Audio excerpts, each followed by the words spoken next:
আসসালামু আলাইকুম। Welcome to Chintajal. আপনি কি জানেন একটা দেশ এক সময় পাখির বিরুদ্ধে যুদ্ধ করে হেরে গেছিল?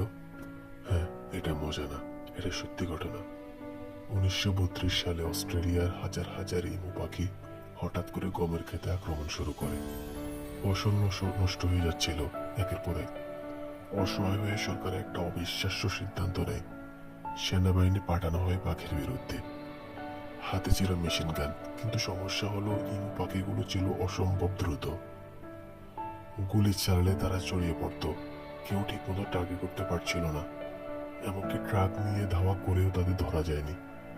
শেষ পর্যন্ত হাজার হাজার গুলি খরচ করে সেনাবাহিনী পিছু হটে। মানে একটা দেশের আর্মি হার মেনে নেয় পাখির কাছে। এই ঘটনায় পরিচিত দ্য গ্রেটিং ওয়ার নামে। ভালো লাগলে ফলো করেছেন তাজাল এবং অদ্ভুত সত্যি।